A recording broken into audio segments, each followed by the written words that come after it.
Welcome to city cable news. Bulletin ముందుగా headlines. Kashmir లోయలో రవాణాను సులభతరం చేయనున్న చీనా బ్రిడ్జి.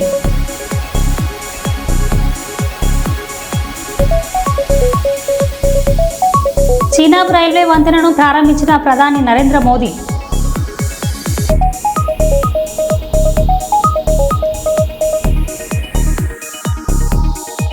హైదరాబాద్లోని నాలాలపై రాబోయే 4 నెలల స్పెషల్ డ్రైవ్ చేపడతామని హైడ్రా కమిషనర్ తెలిపారు.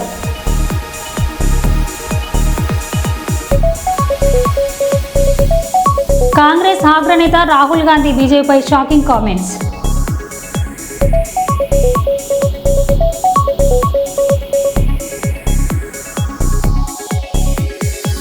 త్యాగానికి సామరస్యానికి ప్రతీక బక్రీద్ పండుగ అని రామగుండం నియోజకవర్గ ఎమ్మెల్యే అన్నారు.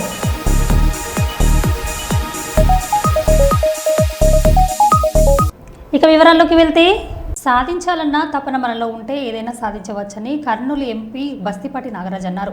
నగరంలోని ఎన్ఆర్పేటలో శ్రీలక్ష్మి స్కూల్లో పినాక ఆధ్వర్యంలో విద్యార్థులు నిర్వహిస్తున్న ఉచిత శిక్షణ తరగతులు ముగింపు కార్యక్రమంలో ఆయన పాల్గొన్నారు. ఈ సందర్భంగా ఆయన మాట్లాడుతూ ప్రతి ఒక్కరికి ఆత్మవిశ్వాసం చాలా ముఖ్యమన్నారు. తనకే ఎంపీ టికెట్ వస్తుందన్న ఆత్మవిశ్వాసంతో నమ్మి టికెట్ కోసం ప్రయత్నించానన్నారు. ఎంపీ టికెట్ సాధించడంతో పాటు ఎంపీగా గెలుపొందానన్నారు. విద్యార్థులు కూడా ఎక్కడా ఆత్మవిశ్వాసం కోల్పోకుండా అన్ని రంగాల్లో మంచి ఫలితాలు సాధించాలన్నారు. 90% గవర్నమెంట్ స్కూల్, 10% ప్రైవేట్ స్కూల్. చదువుకొని నేను మీద డిగ్రీ అయిపోతేనే రోడ్డు వర్క్ మీద లేవాలి, ఉద్యోగం మీద వస్తే చాలే అని చెప్పేసి. కానీ ఇది కాదు నా జీవితం చెప్పి ఏదో ఎంఎస్సీ చేస్తే మంచి ఉద్యోగం వస్తే అంత దూరం అని చెప్పి మనం ఫీల్ చేసుకొని ఒక 4 సంవత్సరాలు జాబ్ చేసి ఇది కూడా కాదు నా లైఫ్ అని చెప్పేసి నేను వ్యాపార రంగం, ఆ తర్వాత రాజకీయ రంగంలో కూడా ఎందుకు వచ్చానంటే ఇందాక చెప్పాను, అంతా పట్టుదలనుకుంటే పట్టుదల అని చెప్పేసి అంతా చెప్పాను. నాకు జరిగినటువంటి సన్నివేశాలు రెండే నా జీవితంలో జరిగిన 2 సన్నివేశాలు. మాది రైతాంగం కుటుంబం. నేను అందరికంటే డబ్బులు సంపాదించాలంటే కల నాకు ఎట్లా సంపాదించాలంటే ఉద్యోగం చేస్తే ఎన్నాళ్ళు చేస్తాం అని చెప్పేసి అది కాదు. జాబ్ మానేసి నేను ఇంటికి వచ్చి వ్యాపార రంగం మీద గడిపెట్టడం మా ఇంత అందరూ రకరకాలుగా అనడం జరిగింది. నేను చదివించింది ఏమి నీకు ముగ్గురు అన్నంలో అయితే నిన్నకం చదివించాను, ఇద్దరు నేను పని చేస్తూ వాళ్ళంతా కాయ కష్టం చేసి నేను చదివిస్తాను. దాన్ని కూడా వదిలేసి ఏదో వ్యాపారం ఉండే హాస్పిటల్ అమ్మేసి నువ్వు చేస్తామని చెప్పి నాకు భయపడ్డాను. సరే, దాంట్లో నేను సక్సెస్ అయితే దాంట్లో వాళ్ళ రిజల్ట్ చూపించాను. ఆ తర్వాత ఈ రాజకీయ రంగంలో కావడం నాకు మొట్టమొదటి ఒకటే అంశం. నాకు అందరూ రాజకీయాలు పెనుదూరం. ఎంతసేపు నా వ్యాపారం, నా చదువు, నా ఎడ్యుకేషన్. వైఎస్ఆర్ గవర్నమెంట్లో చిన్న ఇన్సిడెంట్ జరిగినాయి. నేను చేసే వ్యాపారంలో ఒక మనిషి వచ్చి ఇబ్బంది పెడితే నేను కూడా రాజకీయం చేయాల్సిందే ఖచ్చితంగా అని చెప్పేసి అప్పుడు జెండా ఆ తెలుసుకోండి. నా రాజకీయ వయసు అదే కొత్త రాజకీయ వయసు, రాజకీయ దురంధరుడు నేను కాదు. నా రాజకీయ వయసు వచ్చేసి 2 years అంతే. నేను లోకల్ బాడీ ఎలక్షన్స్ వస్తే 2 years గ్రామ స్థాయిలో మొదలుపెట్టి కర్నూలు టౌన్కి ఎంపీపీకి పోటీ పడి ఒక ఓటుతో ఓడిపోతే నేను ఖచ్చితంగా ఇది ఓడిపోవడానికి కాదు, నాకు ఆ 2000 మందిలో నేను అవమానంగా కిందకి వచ్చి నేను ఖచ్చితంగా చట్టసభల్లో ఒక ఎమ్మెల్యే అయినా కావాలా, ఒక ఎంపీ అయినా కావాలి. ఈ స్థాయిలో మనది కాదు, అందుకే ఈ ఓటమి జరిగిందో ఏమని చెప్పేసాను.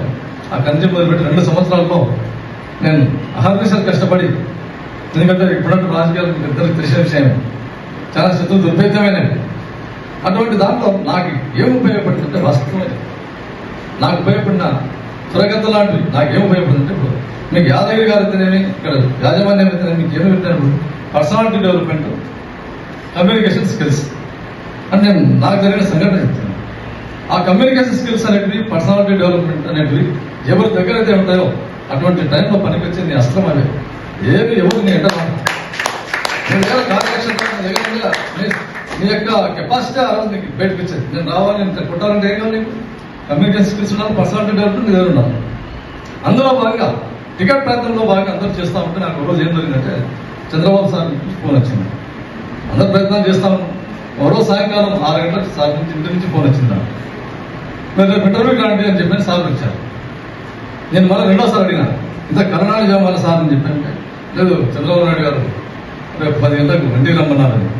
అంటే నాకు ఎవరైనా రాజకీయంగా గురువులు లేరు, నాకేం పెద్ద ఎవరైనా లేరన్నమాట. నేను ఆ రోజు 7 గంటలకు నేను అంతా రెడీ అయ్యి, నేను బేసికల్గా రెసిడెంట్ కాబట్టి నేను విజయవాడకి పోయిన తర్వాత సార్ దగ్గర ఇంటర్వ్యూ ఇచ్చారు. అంటే మీకు ఎందుకంటే సందర్భం కాబట్టి, సన్నివేశం కాబట్టి చెప్పాల్సి వస్తుంది. సార్ దగ్గరికి పోయేసరికి నేను ఇంటర్వ్యూ కోసం అంతా ఇంప్లిమెంట్ ఇచ్చాను. అంత పెద్ద పెద్ద తెలంగాణ అంత ఎంపీలు అందరూ పిలిచాడు వాళ్ళు. నేనేమంటున్నా అంటే ఎవరన్నా ఒకరు పోయిస్తే లోపలికి ఏమడిగారు అని ఒకసారి కనుక్కున్న తర్వాత నేను రెండో ఉంటానంటున్నా. కానీ ఫస్ట్ పాయింట్ నాకు వచ్చింది, ఫస్ట్ పాయింట్ నాగరాజు గారు ఫస్ట్ రావాలని చెప్పారు. పోయిన తర్వాత సార్ దగ్గర చెప్తారంటే మీకు అందరికీ తెలిసిన విషయం, గౌరవ ముఖ్యమంత్రి వారి ముందర మనం ఒక్కసారి ఫస్ట్ టైం నా లైఫ్లో ఈరోజు ఎంపీ టికెట్ రావాలన్నా ఈరోజే, ఎంపీ టికెట్ పోవాలన్నా ఈరోజే, ఆయన దగ్గర మనం నిరూపించుకోవాలన్నటువంటి సమయం ఆసన్నమైందని చెప్పేసి ఆ సంకల్పంతో మొక్కమని దీక్షతో నేను సార్ ఇంట్లోకి అడుగుపెట్టినప్పుడు నాకంతా తలుపులేసేసాను మొత్తం. ఎందుకంటే మీకు అన్ని తెలియాలా. కేడీసీసీ చైర్మన్ విష్ణువర్ధన్ రెడ్డికి శుభాకాంక్షలు తెలిపిన జర్నలిస్టులు, రాజకీయ కురువృద్ధుడు ఒక చేయితో ఎమ్మెల్యేని మరొక చేయితో ఎంపీని గెలిపించిన రాజకీయ కురువృద్ధుడు, మాట ఇస్తే తప్పని నాయకుడు, అత్యంత జనాదరణ కలిగిన నేత విష్ణువర్ధన్ రెడ్డి కేడీసీసీ బ్యాంక్ చైర్మన్గా ఎన్నిక కావడంలో జర్నలిస్టులు కలిసి పూల బొకే అందించి శుభాకాంక్షలు తెలిపారు. ఈ కార్యక్రమంలో జర్నలిస్టులు రవి, రంగా, వల్లి, జాకీ, శ్రీను, విజయ్, సుధాకర్, చెన్నైలు కలిశారు.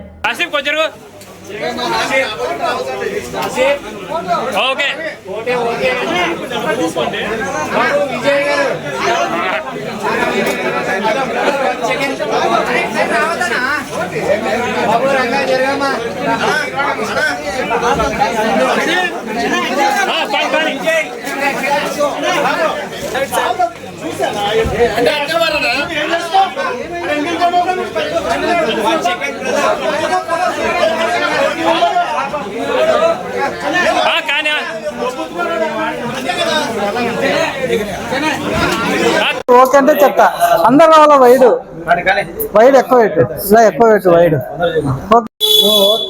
ఈరోజు రాష్ట్ర ప్రభుత్వం రైతు బిడ్డకి విష్ణువర్ధన్ రెడ్డికి కేడీసీసీ చైర్మన్ ఇవ్వడం మేము జర్నలిస్టు తరఫున సన్మానం చేశాము. కేడీసీసీ బ్యాంకు ఫస్ట్ స్థానంలో తీసుకుపోతారని విష్ణువర్ధన్ రెడ్డి మాకు చెప్పాడు. ఓకేనా? ఓకే, నేను చెప్తలే నెమ్మదిగా నేను చెప్తాను. ఆడియో ఓకే కదా మాకు?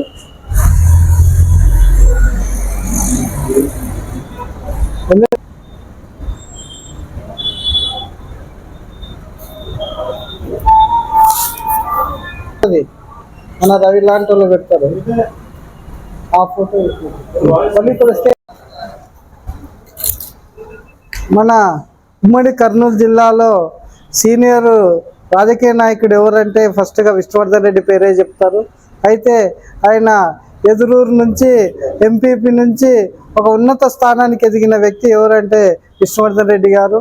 అయితే ఆయన చేతుల్లో సర్పంచ్లే కాదు, ఎంపీపీలే కాదు, జడ్పీటీసీలే కాదు, ఎమ్మెల్యేలు, ఎంపీలను చేసిన ఘనత ఆయనకు.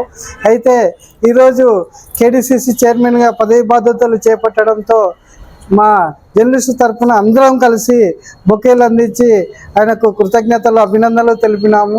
ముఖ్యంగా తెలియజేయడం అంటే పేద రైతులకు ఎలా అయితే లోన్లు ఇచ్చి ఆదుకుంటున్నారో అలాగే మా జర్నలిస్టు మిత్రులు కూడా రైతులుగా ఉన్నారు, వాళ్ళకు కూడా కొంత లోన్లు ఇచ్చి కూడా ఆదుకుంటారని చెప్పేసి మేము కొత్తగా ఎన్నికైన చైర్మన్ గారికి కృతజ్ఞతలు తెలుపుతున్నాము. కనుక ఆయనకి పెద్ద నాయకుడే, పదవి చిన్నదైనా అయితే ఆయనలో సేవ చేయాలన్న దృక్పథం ఎక్కువ ఉంది కాబట్టి ఆ సేవ గుణం ఉన్న వ్యక్తి ఉండడంతో అవినీతికి తావు లేకుండా పరిపాలన చేసే వ్యక్తి కాబట్టి ఈరోజు 5వ స్థానంలో ఉన్న కేడీసీసీ బ్యాంకును మొదటి స్థానంలోకి తీసుకెళ్తారని చెప్పేసి మనమందరము జర్నలిస్టు తరఫున కోరుతున్నాము. Thank you. ఆంధ్రప్రదేశ్లో ఫుడ్ ప్రాసెసింగ్ యూనిట్లు ఏర్పాటు చేసేందుకు అపార అవకాశాలు ఉన్నాయని రాష్ట్ర పారిశ్రామిక, వాణిజ్య, ఫుడ్ ప్రాసెసింగ్ శాఖ మంత్రి టీజీ భరత్ అన్నారు. మంగళగిరిలోని ఆటోనగర్లో ఎంపీ ఫుడ్ ప్రాసెసింగ్ సొసైటీ ఏపీటీపీసీ కార్యాలయంను మంత్రి టీజీ భరత్ ప్రారంభించారు. అనంతరం ఆయన మాట్లాడారు.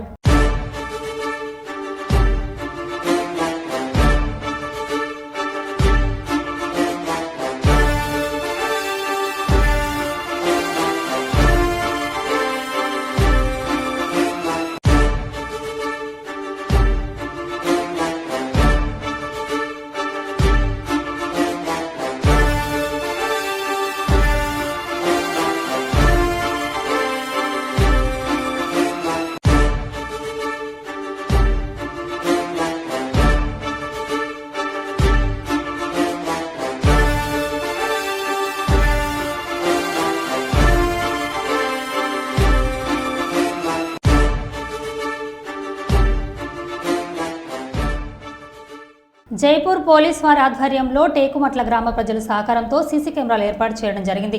ఈ కార్యక్రమంలో ACP Venkateswarlu, CI Venuchander, SI Sridhar అలాగే గ్రామ ప్రజలు పాల్గొన్నారు.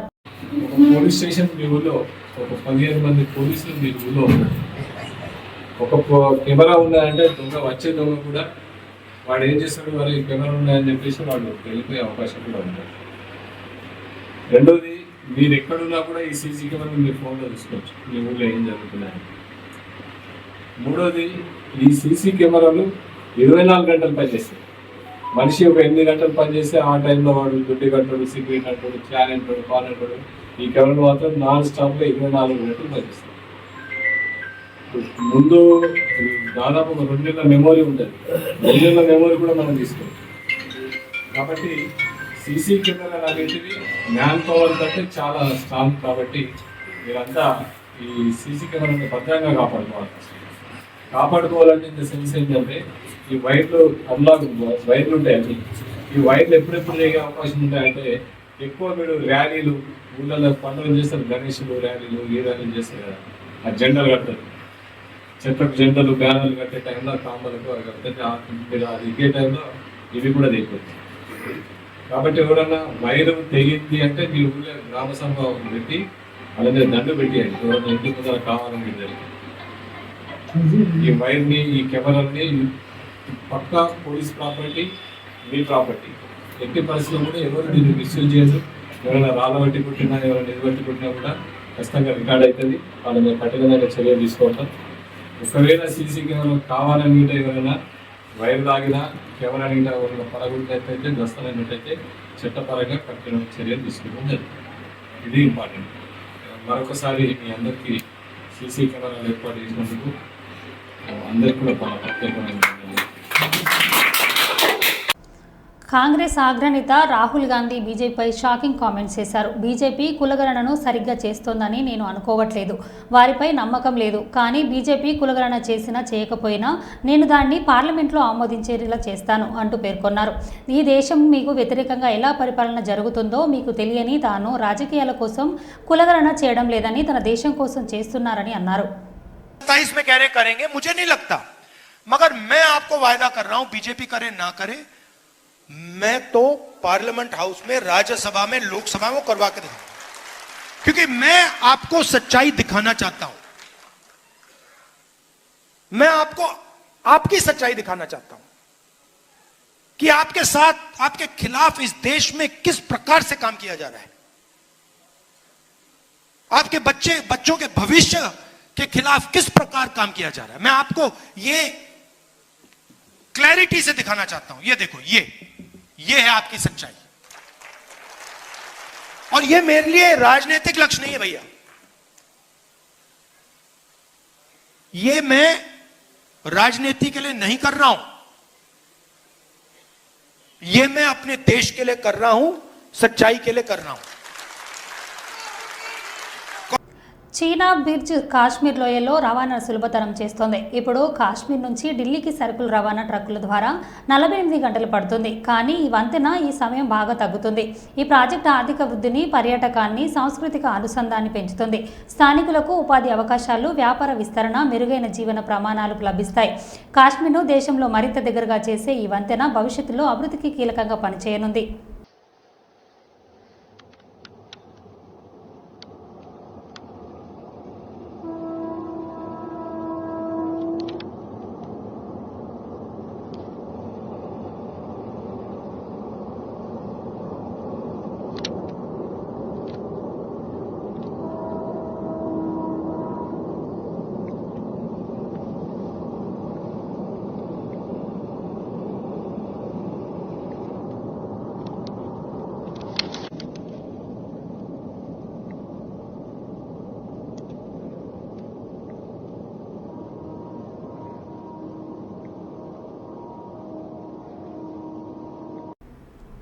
హైదరాబాద్లోని నాలాలపై రాబోయే 4 నెలల స్పెషల్ డ్రైవ్ చేస్తామని హైడ్రా కమిషనర్ రంగనాథ్ తెలిపారు. నాలాలపై అక్రమంగా నిర్మించిన కమర్షియల్ భవనాలను తొలగిస్తామని, పేదల నిర్మూలన అంశాలను ప్రభుత్వం దృష్టికి తీసుకెళ్తామని పేర్కొన్నారు. శుక్రవారం రసూల్పుర, పట్నీ సెంటర్లలో నాలాల అక్రమాలను కూల్చివేస్తామని చెప్పారు. హైడ్రా కూల్చివేతల్లో భాగస్వామ్యమై జీహెచ్ఎంసీ కంటోన్మెంట్, ఇరిగేషన్, రెవెన్యూ అధికారులను పర్యవేక్షిస్తున్నారు.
ప్రపంచంలోనే ఎత్తైన చినాబ్ రైల్వే వంతెనను ప్రధాని నరేంద్ర మోడీ శుక్రవారం ప్రారంభించి జాతికి అంకితమిచ్చారు.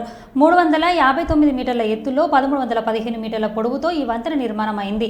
ఇది జమ్మూ శ్రీనగర్ మధ్య కనెక్టివిటీని పెంచుతుంది.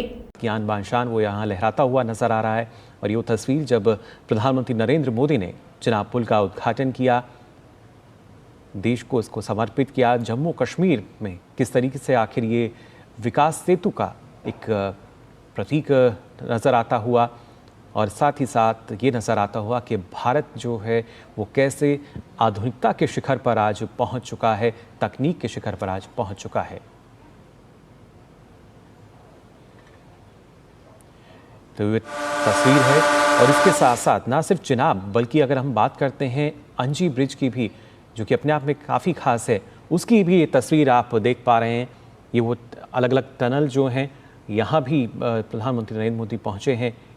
इन तस्वीरों में आप देख सकते हैं ये अंजी ब्रिज, केबल स्टड का पहला ब्रिज, इसका उद्घाटन यहाँ करते हुए नज़र आ रहे हैं प्रधानमंत्री नरेंद्र मोदी। तो दोनों ही जो पुल हैं चिनाब और अंजी ब्रिज, उनका उद्घाटन अब प्रधानमंत्री कर चुके हैं।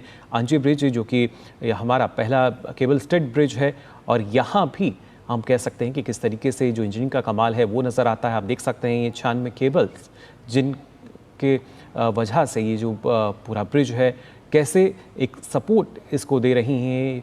ये जो तमाम केबल्स हैं, करीब 96 केबल्स जिनका इस्तेमाल इसमें किया गया है। और उस గోదావరికని త్యాగానికి సామరస్యానికి ప్రతీక బక్రీద్ పండుగ అని రామగుండం నియోజకవర్గం ఎమ్మెల్యే రాజ్ ఠాకూర్ అన్నారు. బక్రీద్ పండుగను పురస్కరించుకొని శనివారం శారదానగర్, రామగుండం, ఫోరిక్ లైన్ ఈద్గాలలో జరిగిన బక్రీద్ కార్యక్రమంలో పాల్గొని ముస్లిం సోదరులకు కలిసి ప్రార్థనలు చేశారు. ముస్లిం సోదరులకు పండుగ శుభాకాంక్షలు తెలిపారు. ఈ సందర్భంగా ఎమ్మెల్యే మాట్లాడారు.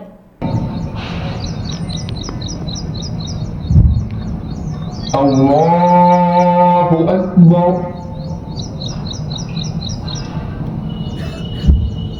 లిల్లాహి రబ్బిల్ ఆలమీన్.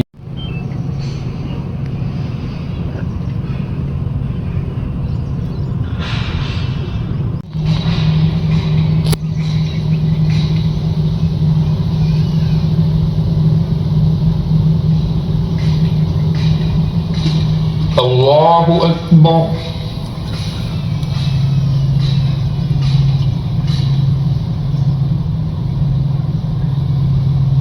Allahu Akbar Allahu Akbar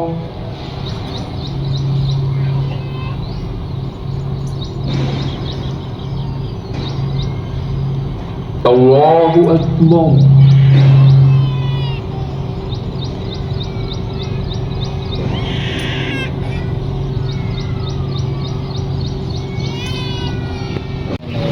पंद्रह महीने में 6 महीने इलेक्शन का कमर्शियल कॉम्प्लेक्स ला रहा हूँ, मेडिकल हब बना रहा हूँ। आप लोग देख रहे हैं आपके बाजू में पूरे हर डिवीजन में रोड्स बना रहा हूँ, ड्रेनेज बना रहा हूँ, बड़े बड़े रोड्स बना रहा हूँ, लाइट डाल रहा हूँ, स्कूल बना रहा हूँ।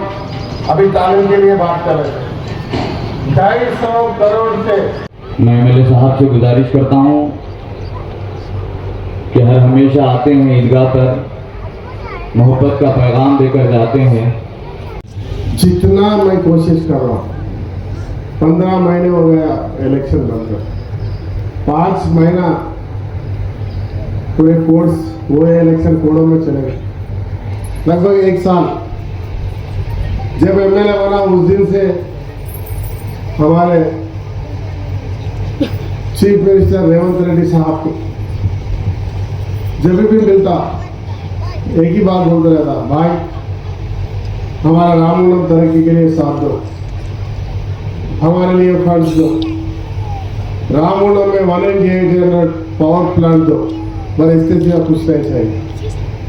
जब भी मैं देखा आज मेरा बेटा मेरे घर का सदस्य आज एमएलए बनाया, तो आज हमारे आवाम के लिए, यहाँ के लिए, कॉन्स्टिट्यूंसी के लिए, तेलंगाना स्टेट में एक मुद्दे पे चलने वाला हमारा भाई बोल के जो फकर से आप लोग सर उठा के बोल सकते हैं हमारा आदमी। इस तरह का काम करने की कोशिश कर रहा हूँ।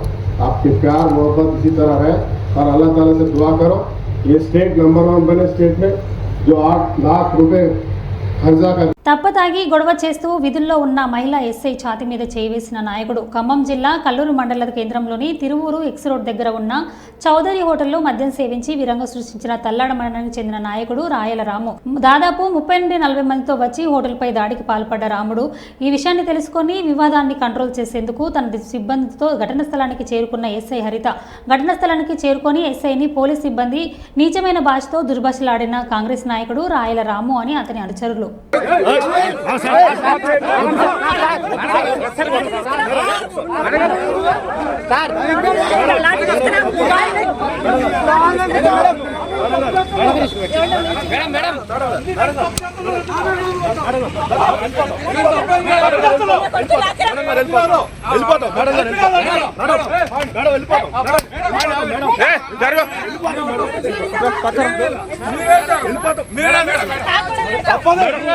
తప్పు చేస్తాను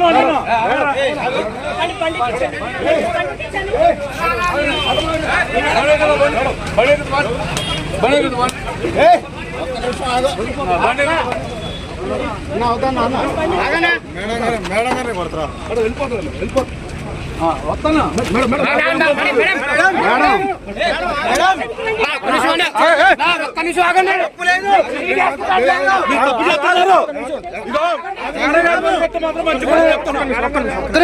తప్పు చేస్తున్నారు.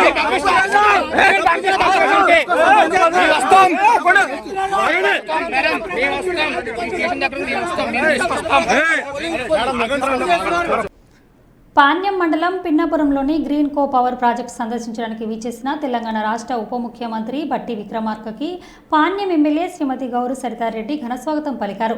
అనంతరం బట్టి విక్రమార్కతో కలిసి ఎమ్మెల్యే గ్రీన్ కో పవర్ ప్రాజెక్టును సందర్శించి వివిధ విభాగాలను పరిశీలించారు. ఈ సందర్భంగా పవర్ ప్రాజెక్టు నిర్వహణ, విద్యుత్ ఉత్పత్తి సామర్థ్యం తదితరుల విషయాలను బట్టి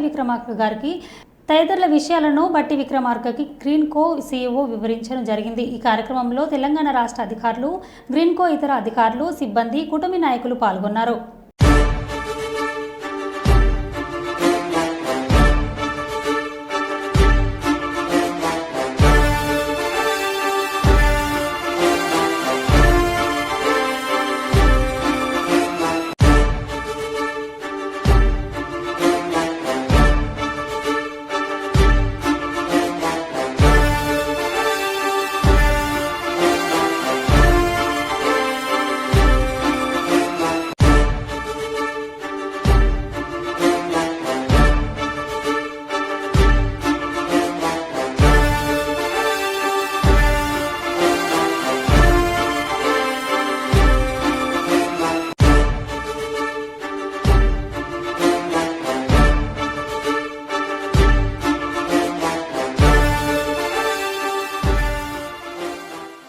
మరో బులెటిన్లో మళ్ళీ కలుద్దాం. Stay tune.